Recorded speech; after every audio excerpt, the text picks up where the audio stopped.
దేవునికి మహిమ కలుగునుగాక. మన ప్రభు అయిన యేసుక్రీస్తు వారి నామంలో మీకు నా హృదయపూర్వకమైన వందనాలు, శుభములు మీకు చెల్లిస్తూ ఉన్నాను. యెహోషువ గ్రంథం 1వ అధ్యాయం 1వ వాక్యం.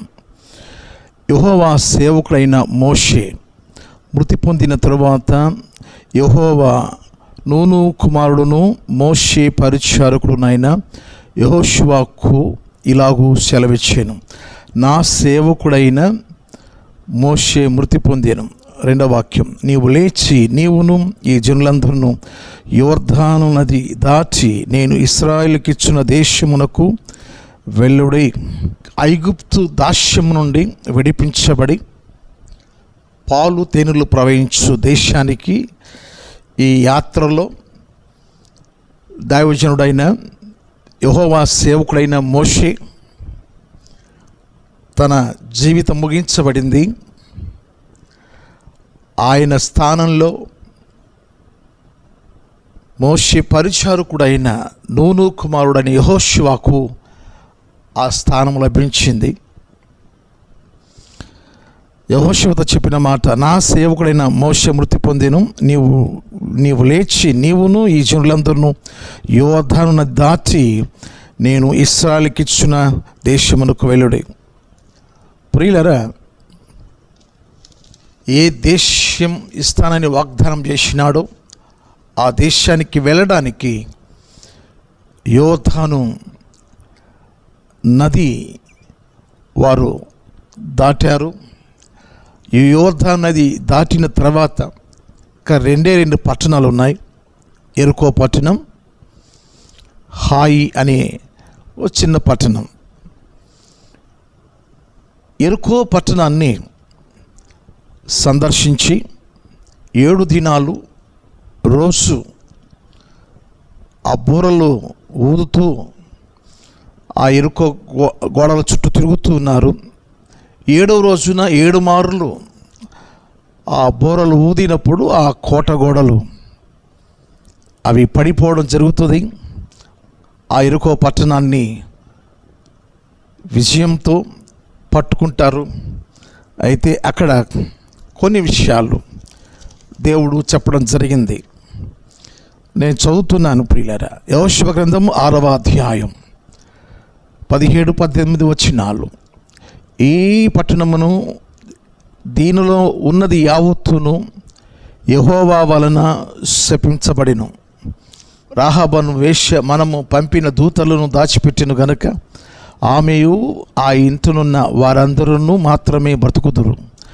శపించబడిన దానిలో కొంచెమైనను మీరు తీసుకుని ఎడల మీరు శాపగ్రస్తులై ఇశ్రాయేలు పాళెమునకు శాపము తెప్పించి దానికి బాధ కలుగు చేయుదురు. గనుక శపింపబడిన దానిని మీరు ముట్టకూడదు.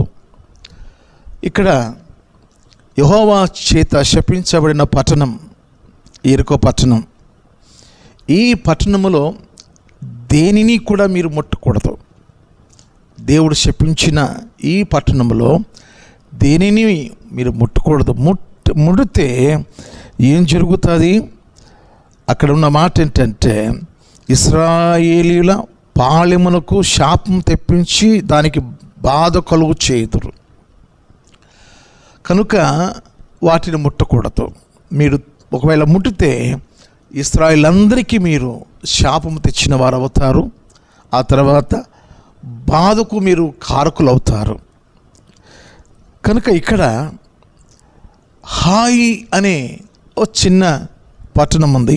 ఎరుకోను జయించేశారు. ఇక హాయిను జయించిన తర్వాత పాలు తేనెలు ప్రవహించు ఆ పట్టణానికి వారు చేరుకుంటారు.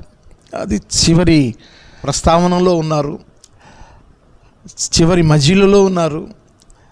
కనుక ఆ సంతోషంలో వారు ఉన్నారు. దీన్ని దాటితే మనం ఆ యొక్క పాలు తేనెలు ప్రవహించే దేశానికి వెళ్ళిపోవచ్చు. ఈరోజు ప్రియ దేవుని పిల్లలారా, ఆ సంతోషంలో వీరు ఏమనుకున్నారంటే, వేగుల వారిని పంపించి అది ఎలా ఉంటుంది ఆ యొక్క హాయి అనే పట్టణం చాలా చిన్నది. వేగుల వారు వెళ్ళి చూచి అదే చాలా చిన్నది, చిన్న పట్టణం. మనం ఎక్కువ మందిని పంపించవలసిన అవసరం ఏమీ లేదు, ఎక్కువ మంది వెళ్ళి యుద్ధం చేయాల్సిన పని లేదు. కాబట్టి 3,000 మంది వారు వెళ్ళారు హాయి మీదకి. 3,000 మంది హాయి మీదకి వెళితే ఈ యొక్క హాయి ప్రజలు అమోరీయులు, కనానీయులు ఆ పట్టణంలో నివసిస్తున్నారు. హాయి అనే చిన్న పట్టణం, దాని ఎదుట వీరు నిలవలేకపోయారట, పారిపోయారట. 36 మంది చనిపోయారు. వారు ఏమనుకున్నారంటే అది చిన్న పట్టణమే కదా అని 3,000 మంది వెళ్ళి వారి ఎదుట నిలవలేక పారిపోయారు. తర్వాత 36 మంది ప్రాణాలు కోల్పోయారు ఇశ్రాయేలీలు. ఏమిటి ఇలా ఎందుకు జరిగింది అని తన తలను నేల మీద మోపి యెహోషువ ప్రార్థిస్తున్నాడు. ప్రార్థిస్తున్నప్పుడు దేవుడు మాట్లాడాడు. ఏమని మాట్లాడాడంటే, యెహోవా యెహోషువతో ఇట్లా నేను లెమ్మో, నీవేళ ఇక్కడ ముఖము నేల మోపికొందు, ఇశ్రాయేలీయులు పాపము చేసి ఉన్నారు, నేను వారితో చేసిన నిబంధనను వారు మీరి ఉన్నారు. శపితమైన దాన్ని కొంత తీసుకొని దొంగిలి బొంకి తమ సామానులో దాన్ని ఉంచుకొని ఉన్నారు. కాబట్టి ఇశ్రాయేలు శాపగ్రస్తులై తమ శత్రువుల ఎదుట నిలువలేక తమ శత్రువుల ఎదుట వెనుకకు తిరిగిరి. శాపగ్రస్తులైన వారు మీ మధ్య ఉండకుండా మీరు వారిని నిర్మూలము చేసితేనే తప్ప నేను మీకు తోడై ఉండను. తర్వాత కింద వచ్చిన, నీవు లేచి జనులను పరిశుద్ధపరచి వారితో ఇలాగూ చెప్పు, రేపటికి మిమ్మల్ని మీరు పరిశుద్ధపరచుకున్నది. ఇశ్రాయేలు దేవుడైన యెహోవా సెలవిచ్చినదేమనగా, ఇశ్రాయేలులారా, మీ మధ్య శాపగ్రస్తమైనది ఒకటి కలదు. మీరు దానిని మీ మధ్య నుండకుండా నిర్మూలము చేయ వరకు మీ శత్రువుల ఎదుట మీరు నిలవనేరరు. ఇక్కడ 2 మాటలు దేవుడు బయలుపరిచినాడు. యెహోషువ, ఇకలే, ఇదిగో మీ మధ్య శాపగ్రస్తులున్నారు. మీ ఇశ్రాయేలులు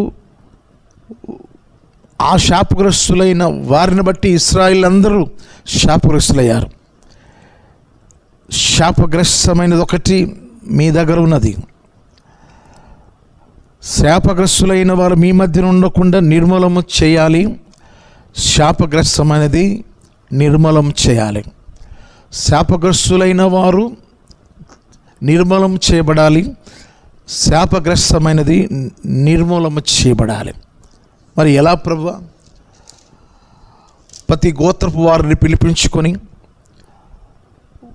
ప్రతి కుటుంబంలో వారిని పిలిపించుకొని, దగ్గర వారిని పిలిపించుకొని పరీక్షించు, ఎవరిలో ఉందో ఈ శాపగ్రస్తం అనేది. ఎవరు శాపగ్రస్తమైన కుటుంబం? వెంటనే యెహోషువ గ్రంథం 7వ అధ్యాయం 18వ వాక్యం, అతడును అతని ఇంటి పురుషుల వరుసను దగ్గరకు రప్పింపబడినప్పుడు యూదా గోత్రములోని జెరహు ముని మనమడును జల్దీ మనమడును కర్మీ కుమారుడైన ఆకాను పట్టబడిను. కనుక ఎట్టకేళ్లకు శాపగ్రస్తమైన కుటుంబం ఆకాను కుటుంబం అని తేలిపోయింది. వెంటనే ఆకాను ఒప్పుకున్నాడు. ఏమని ఒప్పుకున్నాడు అంటే, దోపుడు సొమ్ములు ఒక మంచి షీనారు పై వస్త్రమును, 200 తులముల వెండిని, 50 తులముల ఎత్తుగల ఒక బంగారు కమ్మిని నేను చూచి వాటిని ఆశించి తిని ఒప్పుకున్నాడు. వెంటనే ఎక్కడ దాచిపెట్టాడు కూడా చెప్పాడు. డేరా కింద నేను నివాసం చేస్తున్న డేరా కింద వాటిని దాచిపెట్టాను. వాటిని తీసుకొచ్చారు.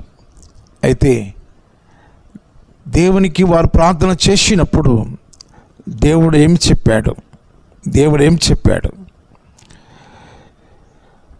అక్కడ ఉన్న మాట ఏంటంటే,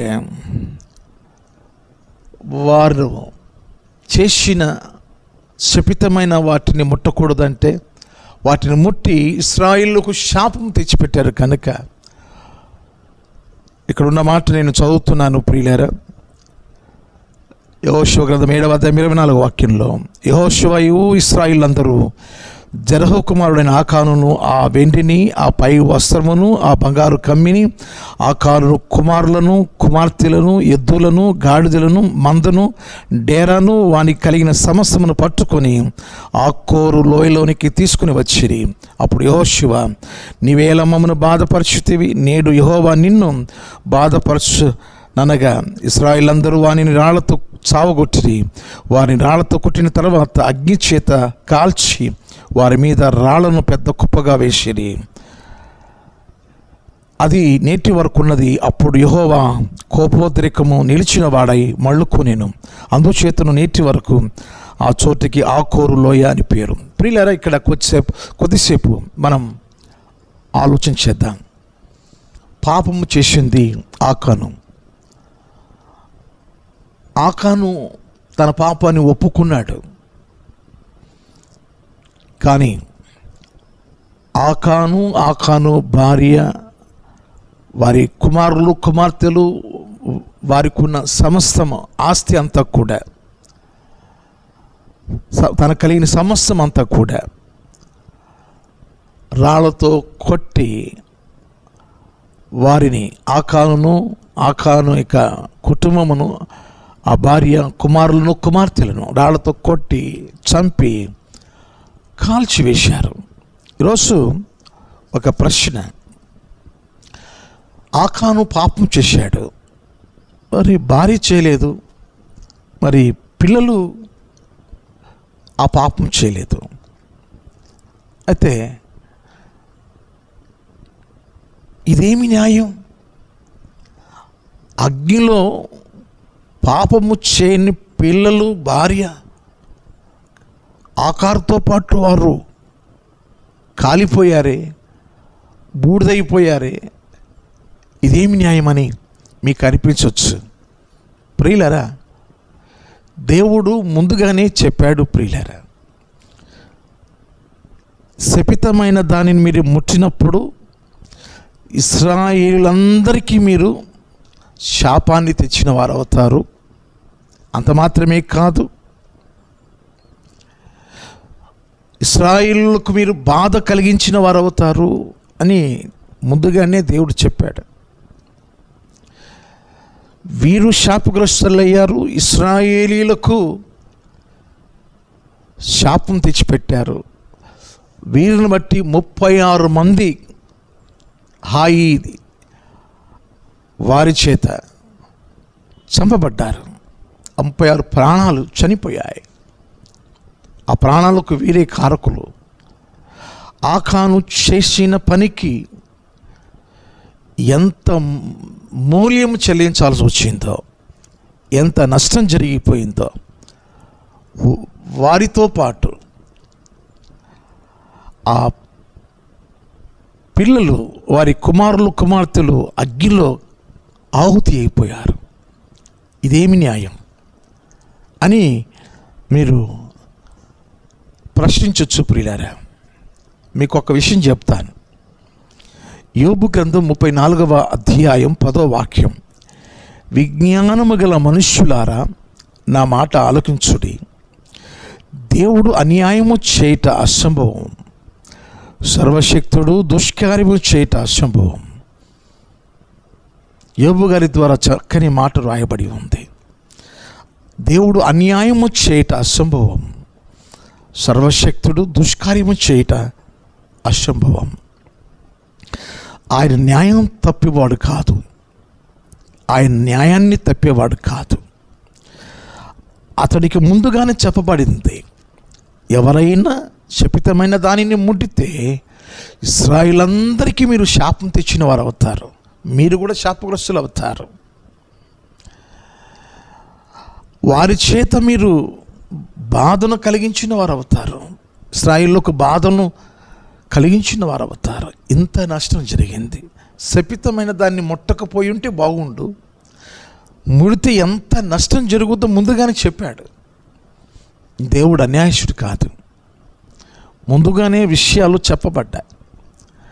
అయితే అతన్ని మీరు చంపాలి కానీ, ఆకాను చంపాలి కానీ, పాపం చేయని ఆ భార్య, ఆ పిల్లలు, ఆ కుమారులు కుమార్తెలు, వారిని కూడా రాళ్లతో కొట్టి చంపడం అంత బాగులేదండి అని అనొచ్చు.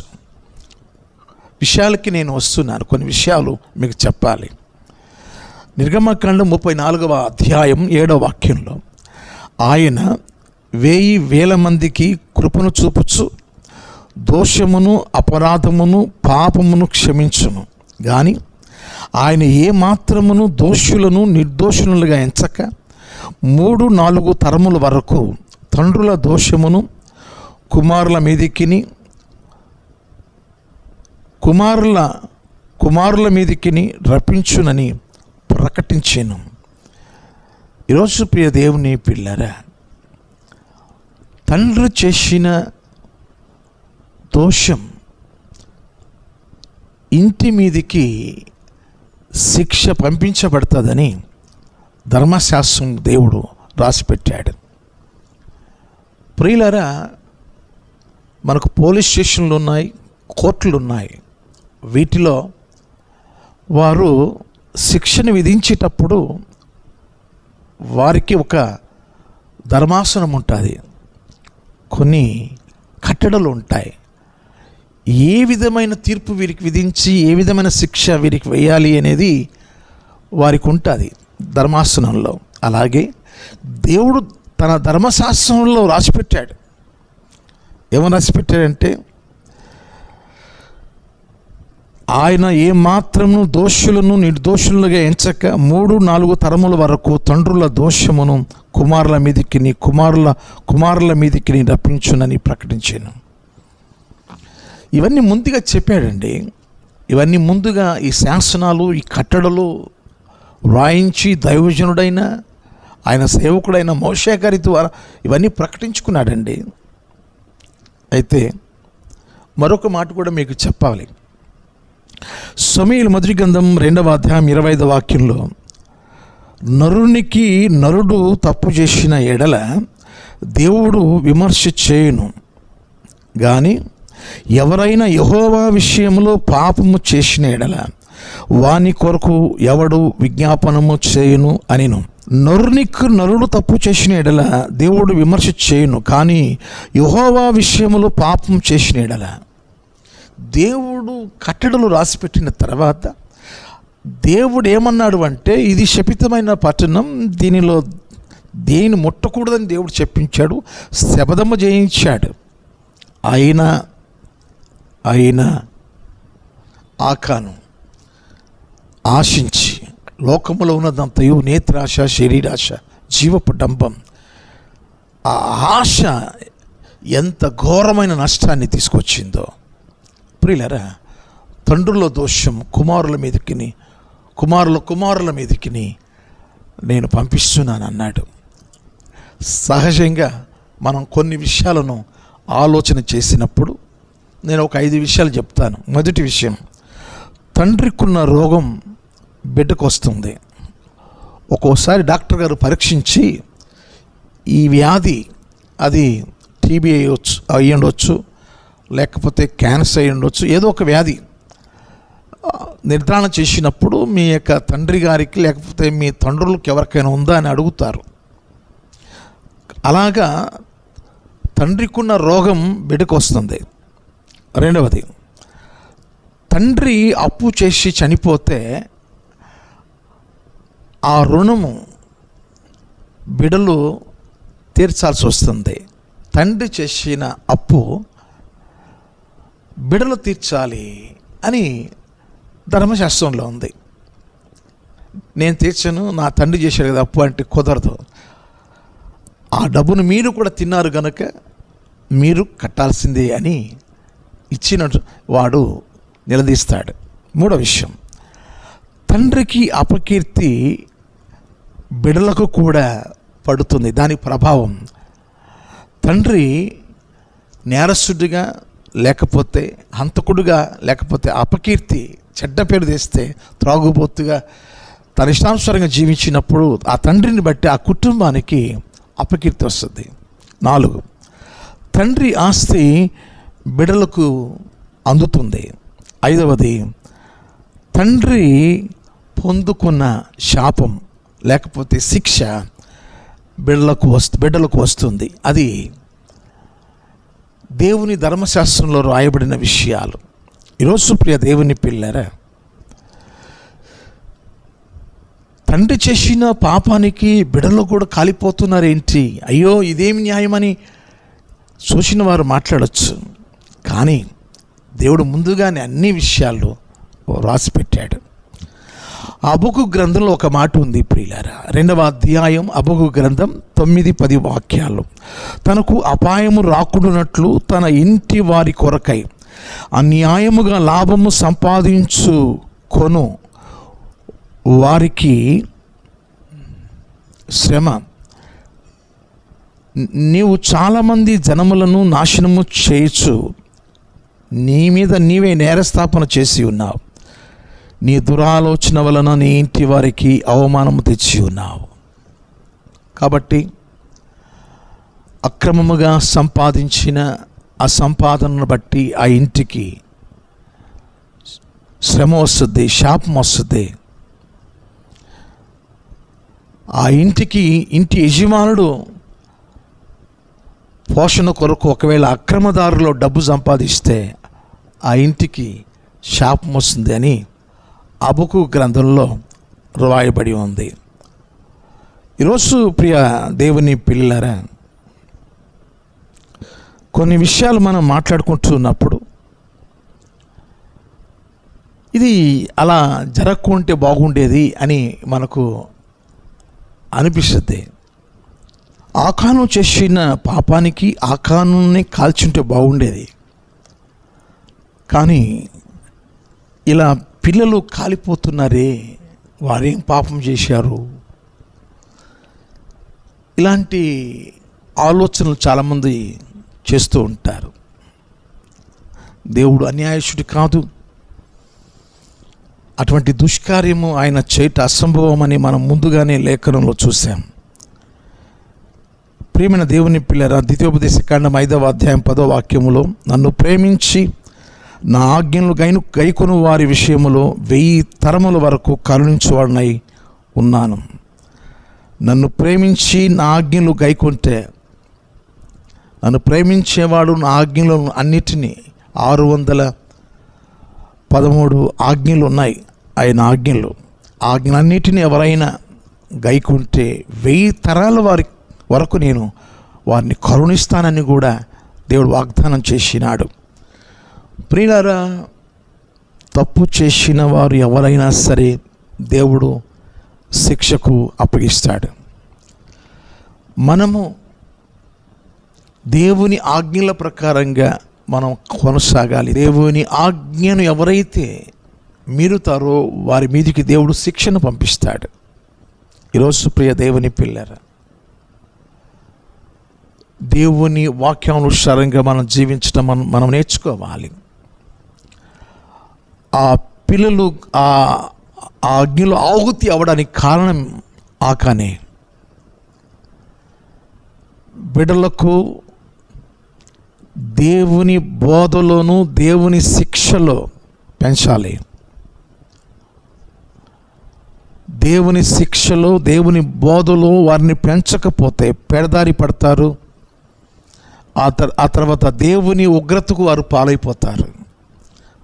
దానికి కారకుడు ఎవరవుతారు? తండ్రియే. తండ్రి బిడ్డల క్షేమం కోరిన వాడైతే, తండ్రి బిడ్డల క్షేమం కోరువాడైతే ప్రభు శిక్షలో ప్రభు బోధలో వారిని పెంచాలి. కానీ ఈ తండ్రి, ఆకాను అనే ఈ తండ్రి శాపాన్ని తెచ్చిపెట్టాడు. ఆ బిడ్డలు కాలిపోవడానికి కారకుడయ్యాడు. ఆ కుటుంబం నాశనం అవ్వడానికి కారకుడయ్యాడు. ఇశ్రాయేలీయులకు అవమానం తెచ్చిపెట్టాడు. 36 మంది ప్రాణాలు కోల్పోవడానికి, హాయి ఎదుట పారిపోయే అవమానం కలగడానికి కారకుడయ్యాడు ఆకాను. అందుకని రాళ్లతో కొట్టి అగ్నితో కాల్చి గొప్పగా నేడు ఆకోరు లోయగా అది మిగిలిపోయి ఉంది. ఈరోజు ప్రియ దేవుని పిల్లలు, తండ్రి స్థానంలో ఉన్నవారు మీ కుటుంబాన్ని దీవెనకరంగా చేసుకోండి. సామెతల గ్రంథం 3వ అధ్యాయంలో మనము చదువుదాం. 33వ వాక్యం. భక్తిహీనుల ఇంటి మీదకి యెహోవా శాపము వచ్చును, నీతిమంతుల నివాస స్థలమును ఆయన ఆశీర్వదించును. మన నివాస స్థలము నీతిమంతుల నివాస స్థలంగా ఉండాలి. భక్తిహీనుల ఇంటి మీదకి యెహోవా శాపం వచ్చును. కనుక ఈరోజు బిడ్డలకు ఆశీర్వాదం తెచ్చే తండ్రిగా ఉండాలి. ఆశీర్వాదం తెచ్చే తండ్రి అయితే శిక్షించే తండ్రిగా ఉంటాడు. బిడ్డకు ఆశీర్వాదం ఇచ్చే తండ్రి ఏం చేస్తాడు అంటే, బిడ్డను మంచి మార్గంలో పెట్టడానికి, ఒక ఆత్మీయ స్థితిలో వారిని పెట్టడానికి ఎబ్రిల్ రాసిన పత్రిక 12వ అధ్యాయం 7, 8, 9 వాక్యాలు. శిక్షా ఫలము పొందుటకై మీరు సహించుచున్నారు. దేవుడు కుమారులుగా మిమ్మల్ని చూచుచున్నాడు. తండ్రి శిక్షింపని కుమారుడు ఎవడు? కుమారులైన వారందరూ శిక్షలో పాలు పొందుచూ ఉన్నారు. మీరు పొందని ఎడల దుర్భోజులే కానీ కుమారులు కారు. మరియు శరీర సంబంధులైన తండ్రులు మనకు శిక్షకులై ఉండిరి. వారి యందు భయభక్తులు కలిగి ఉంచిమి. అట్లయితే ఆత్మలకు తండ్రి అయిన వానికి మరి ఎక్కువగా లోబడి బ్రతకవలెను కదా. తర్వాత 10వ వాక్యం. వారు కొన్ని దినముల మట్టుకు తమకిష్టము వచ్చినట్టు మనల్ని శిక్షించిరి కానీ మనము తన పరిశుద్ధతలో పాలు పొందవాలని మన మేలు కొరకే ఆయన శిక్షించుచున్నాడు. కాబట్టి మేలు కోరిన తండ్రి బిడలను శిక్షించాలి, ఆ శిక్షలో పెంచాలి. ప్రభు బోధలో ప్రభు శిక్షలో పెంచాలి. ఆ శిక్షలో పెరగకపోతే వారు దుర్బుజులు అవుతారు, పనికిమాలిన వారు అయిపోతారు. శిక్షలో పెంచకపోతే ఆత్మలో కాయి తండ్రులు ఉన్నారు, వారు కూడా మనల్ని, ఆత్మీయ తండ్రులు దైవజనులు మనల్ని గద్దిస్తారు, వాక్యము ద్వారా మనల్ని శిక్షిస్తారు. మన ఆత్మీయ క్షేమం కోసమే ఆ శిక్షలో మీరు ఎదగాలి అని దైవజనుడు పౌలు గారు చెప్పుచున్న ఈ మాటలను బట్టి, అయ్యో ఇదేమి న్యాయం అని అన్నవారికి జవాబు దేవుడు ముందుగానే తన న్యాయ తీర్పును తెలియచేశాడు. అది ఆ మాట వినకపోతే, అలా జీవించకపోతే జరిగే నష్టాన్ని గురించి కూడా ముందుగానే దేవుడు చెప్పినాడు. కాబట్టి వారి కాలిపోవడానికే తండ్రి కారకుడు.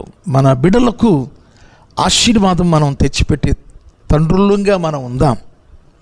వారిని దేవుని కొరకు పెంచుదాం, దేవుని క్రమములోకి మనం తీసుకువద్దాం. మన ఇల్లు దీవించబడిన ఇల్లుగా ఉండాలని నేను కోరుకుంటూ ఈ మాటలను విరమిస్తున్నాను. May God bless you. మీ అందరికీ నా వందనాలు. Thank you.